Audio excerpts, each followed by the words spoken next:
Welcome back to all our viewers and listeners. Hope you're having a great week, especially if you're taking some time off from work like we are this week. One of the common pieces of feedback that we get is that we sometimes don't give the proper context before diving into the specific topic that we're talking about. Some people like to know in general, even if we're not speaking specifically about those parts of the Parsha, what the Parsha is about, what happens in the Parsha, both before the part we speak about and after. And we'll try to do a better job going forward. And then we always appreciate the feedback, especially if it's constructive feedback like this, where we can actually take action. So thank you for the feedback. And we'll begin with a short synopsis of this Parsha.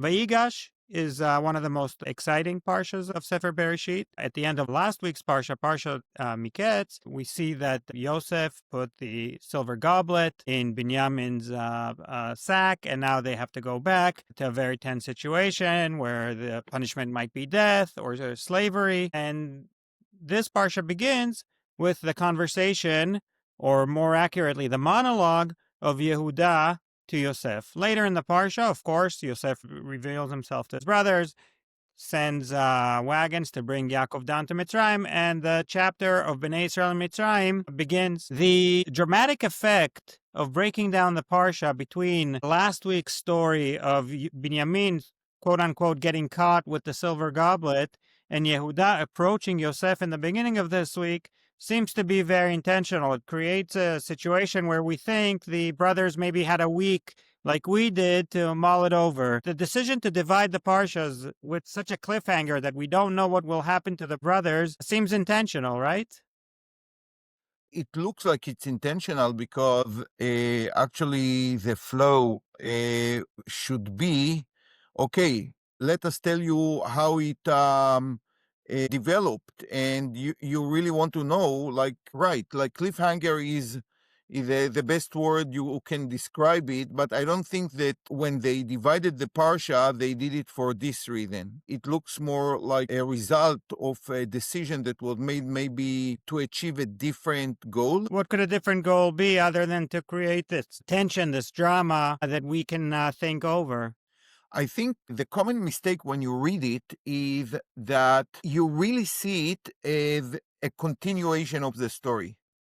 But if you really read carefully the speech of Yehuda in front of Yosef, I think that you will realize that there is something which is, I wouldn't say 180 degrees turn, but a turn nevertheless. There is a sharp turn in the story because let me ask you a very simple question. What was the first charge of Yosef against the brothers? The initial encounter, they were meraglim, they were spies. Exactly.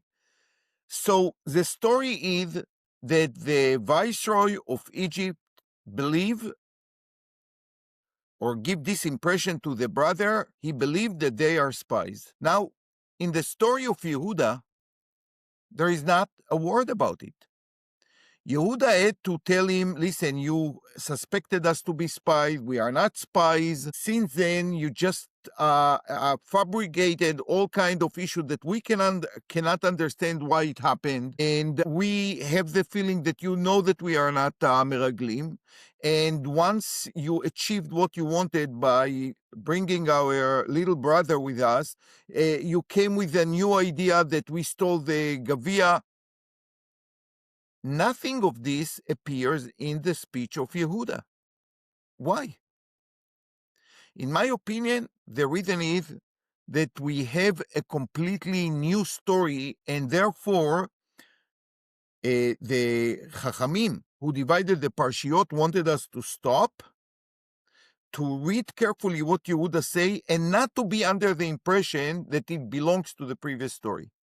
Because the speech of Yehuda is talking about something very, very different from the flow of the story. That's my opinion.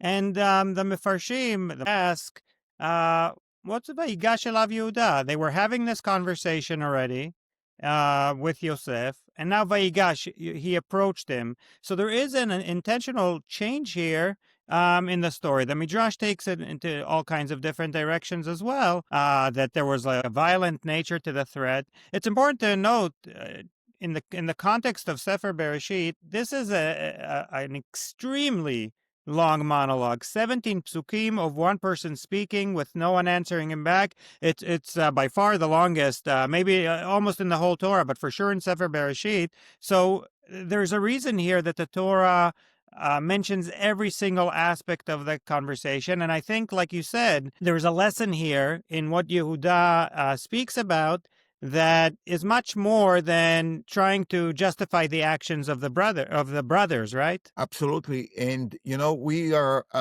podcasting to a few dozens of people, but Ramban, who I'm sure was learned by tens of thousands of people, he come with this question as well. לא ידעתי טעם לאריכות דברי יהודה בסיפור. I don't know what is the reason that the Torah bring us the whole speech, word by word, and the Ramban add that basically there was nothing new here.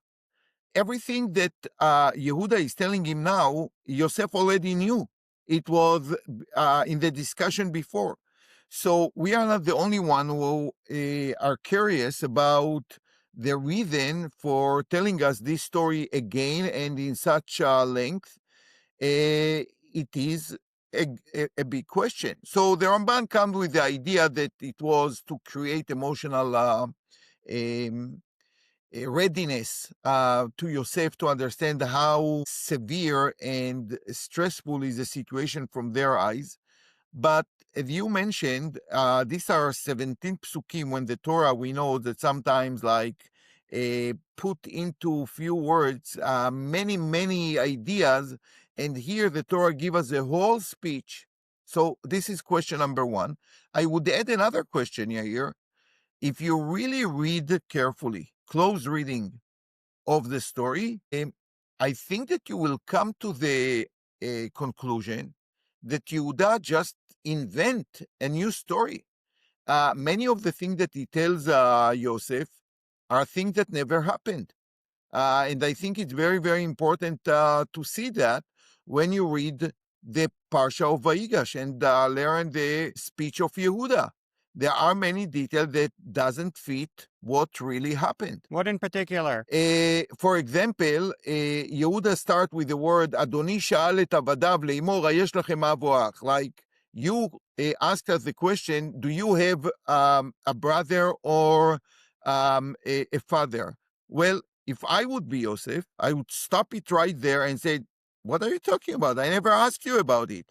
You volunteered this information, and I never said anything like this.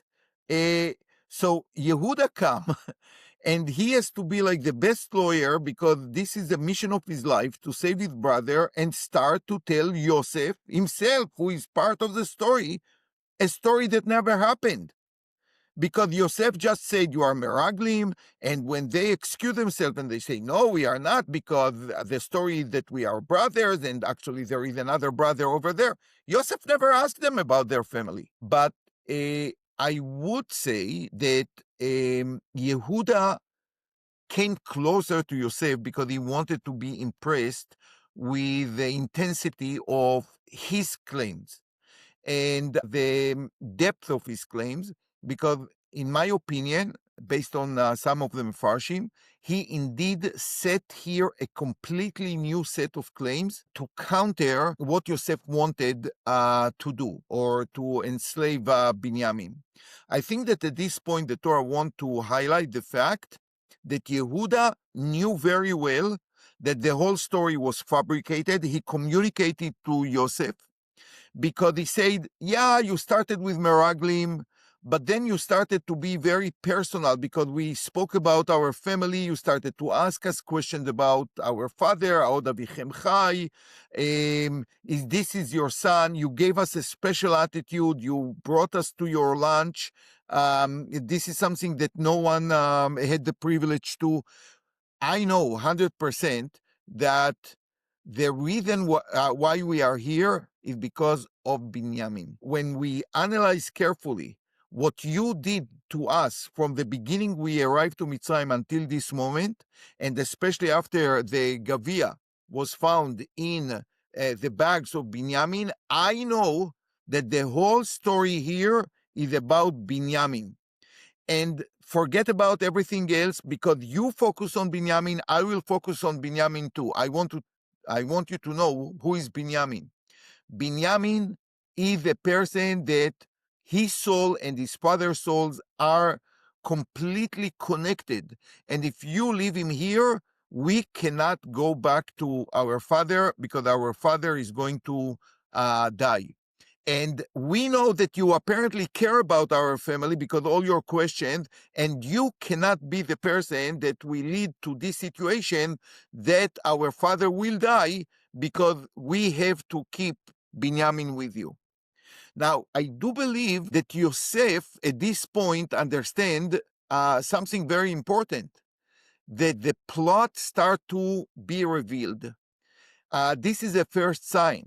And he was afraid that, if the Achim are going to stay a little bit more, they will make the math of 1 + 1 + 1, and they will come to the inevitable conclusion that the person in front of them is Yosef. So I don't think that Yehuda intentionally wanted this to happen, but we have to think about two people here, about Yehuda and what he claims, and what impression it makes on Yosef. Yosef started to understand that they got it. They started to understand what's going on, and therefore the revelation of Yosef to his brothers is very, very close. He will not be able to play the game before they actually realize that it's Yosef. That's the way I read it. Why was it important to him that he reveals himself as opposed to they're finding out that he's Yosef? I would say that the surprise element here, it was much more dramatic. Remember that, and we spoke about it last week, the whole idea was to change the family, to rebuild the family, to make sure that they are able to get out of the crisis and to start rebuilding the Abrahamic family.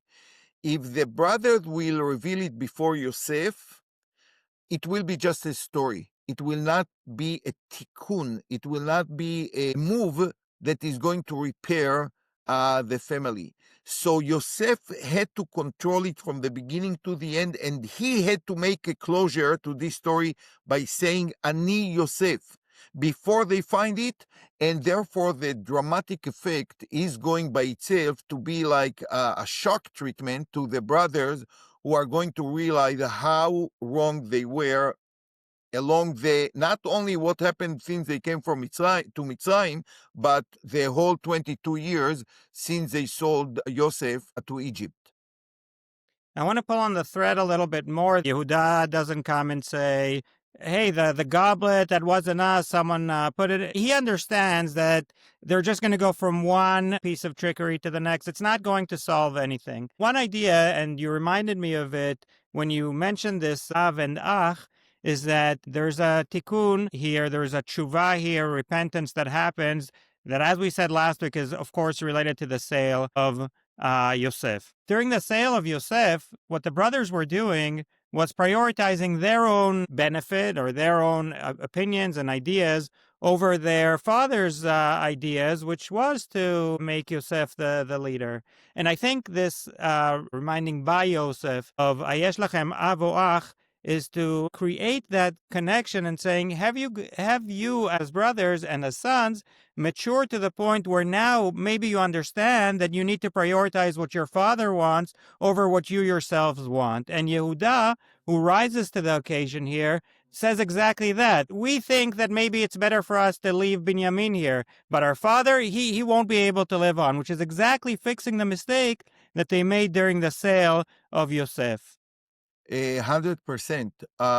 And not only that, there is a kind of a terrible tragedy that is unfolding here. And I think when Yehuda came to Yosef and gave this speech, this hidden truth surfaced, and broke his heart, so to speak. You have to remember that when Yaakov allowed them to go back to Mitzrayim, after they begging him and they said, we cannot go back to Mitzrayim because we are not being able to get food if we don't bring our little brother, what Yaakov is telling them?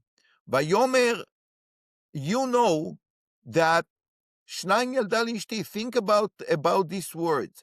Like, ishti, what about us? We are also brothers. What the children of Leah and the Shvachot thought when Yaakov said, Shnayim yalda li ishti. What about us? When Yehuda came in front of Yosef and said, our father loved only the children that he had from one wife. We were rejected, but nevertheless, we are going to do everything in our power to save this brother who our father believed that he is only son, that was left after the other son disappeared. I think this was the moment that Yosef could not continue the trickery anymore, because this was the full tikkun, because they accepted the fact that they were rejected. And you know, the first time that Yaakov see the other children as his sons was only when he passed away.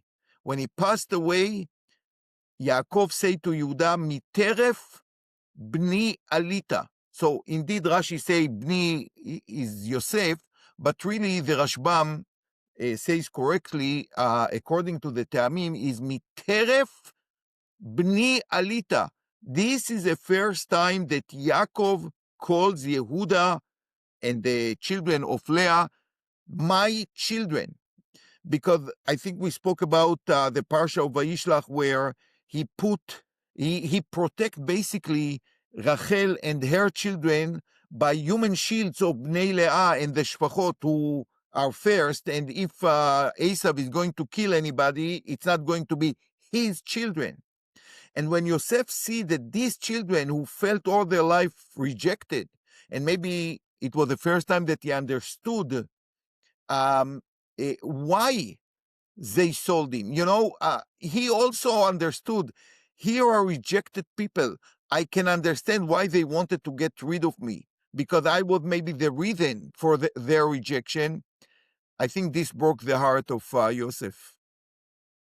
The Zohar speaks about how this monologue or this exchange between Yehuda and Yosef is actually the beginning of a transition of leadership. Yosef, who was clearly the leader until now, doesn't exit the stage because he still, of course, remains a leader in Egypt, which we'll speak about next week. But what we know from Jewish history and from Yaakov's Berachot later on, the leader of the Jewish people becomes Yehuda and his descendants. Do you want to maybe speak for a minute about the difference in leadership between Yosef and Yehuda and why this transition had to happen, why Yosef was not the appropriate leader for generations to come? This will be a very interesting topic maybe for next week's, based on the brachot that each one of them received. But I would say something which I believe is very, very important. Listen, Yehuda became a leader by himself. If you read the end of last week's Parsha, when they are turning to Egypt, when they are going to the house of Yosef, the Torah says the following, Vayavo Yehuda ve'echav beita Yosef.